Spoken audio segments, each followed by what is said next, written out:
When we talk about utility maximization or the consumer choice framework in introductory microeconomics, we often point out that as a matter of structure, indifference curves can't cross, meaning that they can't intersect with one another. So let's think about why crossing indifference curves present a logical problem with our consumer choice model. So here we have a fairly typical indifference curve. I've labeled it IC1.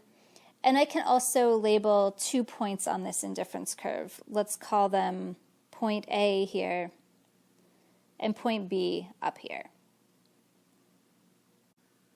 Because indifference curves are sets of points that all represent the same level of happiness, or that all make a consumer indifferent between one point and another, we can say that all points on an indifference curve provide the same level of utility or happiness.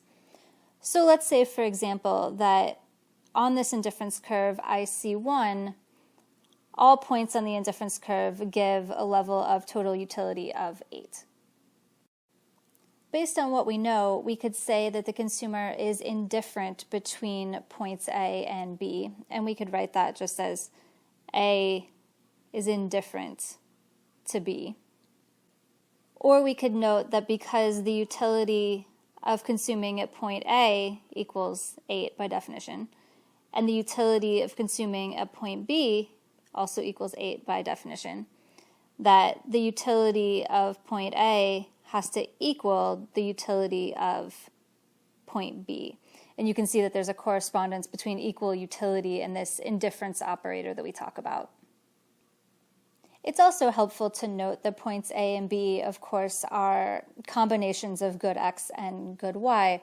So the utility function technically has 2 inputs, quantity of good x and quantity of good y.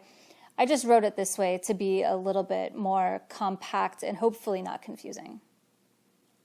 Now let's say we introduce another indifference curve, also running through point A, and let's call this indifference curve IC2.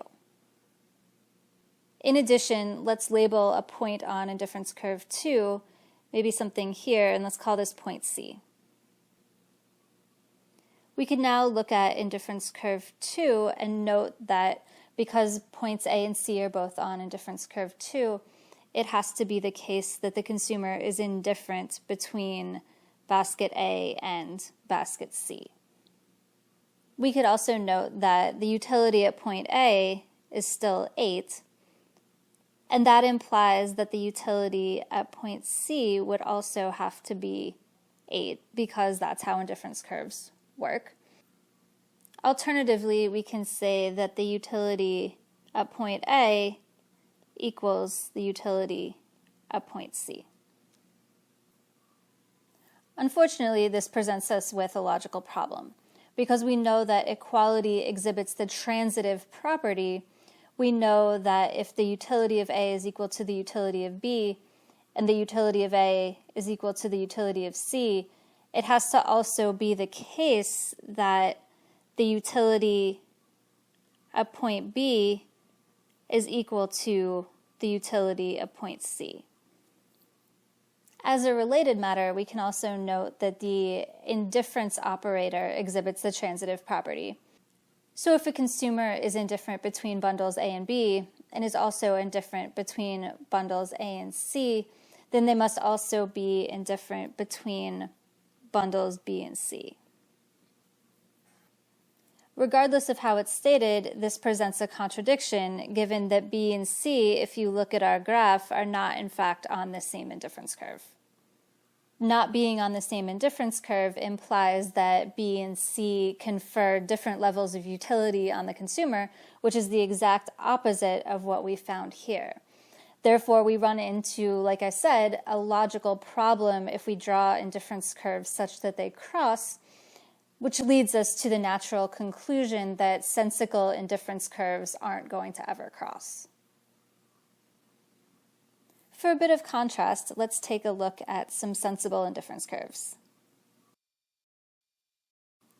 So here again we have 2 indifference curves that I've labeled IC1 and IC2, but this time you see rather than crossing, they're doing some sort of concentric parallel looking type of pattern.